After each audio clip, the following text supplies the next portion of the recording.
Hi guys! Welcome back again to my channel! So, bago tayo mag-start guys, don't forget to like and subscribe! So yun guys, nandito tayo ngayon sa firing range natin. Diba? Ang ganda ng background ko ngayon or for today's video. So, okay guys, gusto ko ipakita inyo or i-compare ang GI Standard FS Caliber 9mm and RAK Standard FS 9mm. Ano ba talaga yung difference between sa dalawa? So, samahan niyo ko guys. Let's go! So, first guys, pakita ko sa inyo yung GI Standard FS 9mm. Nakita niyo na ito guys sa video ko noon, dyan na video. So, ito yung GI Standard FS. So, alam naman natin lahat guys, or sinabi ko na yun sa video ko nung last, na regarding dito sa grip. So, dito sa grip guys, kung ano lang yung lumabas from bodega, it's either wood or plastic grip. Pero since ito, for release na ito ni client guys, ang lumabas ngayon na grip is yung plastic grip. So, hindi pa rin namin sure kung plastic or grip. So, depende pa rin yun guys. Okay? So, note pala guys, even gun ban, halimbawa, you're planning to get LTAP. LTAP is licensed to possess and firearms. So, during gun ban, pwede pa rin kayong magkuha ng LTAP. Kasi, alam niyo guys, mas maganda ngayon magkuha kasi yung base sa amin dito na client, mas mabilis yung approval ng neuro and blood test. So, much better na if you plan to buy the firearms, much better na ngayon na kayo magkuha ng LTAP. Okay. So, eto guys, so kahit gun ban guys, pwede pa rin kayo makapurchase ng gun. Yun lang, mga July na makuha yung firearms. Pero okay na lang, at least waiting na lang kayo for release ng baril. So, back to GI Standard. So, ito, alam niyo naman guys na very standard lang talaga yung GI, di ba? So, let's compare sa RAK Standard FS. So, sa family tree ng mga 1911s, ang GI guys and the RAK Standard, ang pinaka-standard talaga is GI. Ang next to GI is RAK Standard FS. So, i-compare natin isa-isa guys.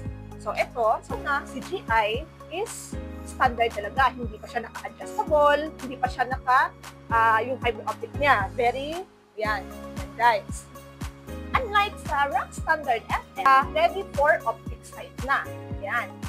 Yan. Kita nyo yung guys, yung difference nila.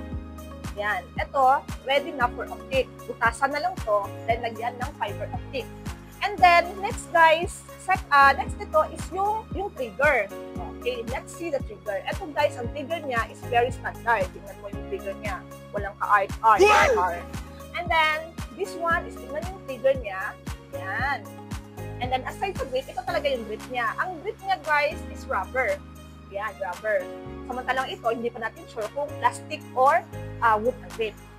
So, next is yung hammer niya, guys. Ito yung hammer niya. Ito yung hammer ng RAK Standard FS. Yan, ito yung hammer niya. Yan, muna natin yun. Lagay muna natin yung GI. Yan, ito yung hammer niya. Samantalang, ang hammer ng GI, yan. Very standard yung hammer niya. Tapos, same lang din yung niya. Beaver tail. Yan. Yan. Inches ito is 5 inches. Pareha silang 5 inches. And then, the price is, syempre, since GI siya, pinakamura talaga. From SRP na 23,600 and for this one is 27,300.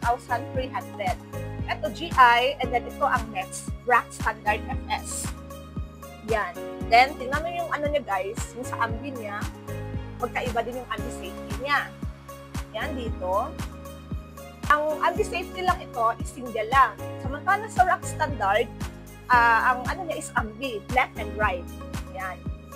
So, fit ito sa left-handed and for the right-handed. Samantala yung GI, yan, dito lang talaga, sa right-handed. Yan. So, yan yung difference ng dalawa, guys. I note this ha, kahit even gun ban, pwede pa rin kayong makapag-purchase ng gun and pwede kayong mag-process ng LTAP ninyo. So, yun lang guys. Thank you so much for watching my video and please don't forget to like and subscribe. Thank you so much for watching guys. Love you all, love you all. Do share.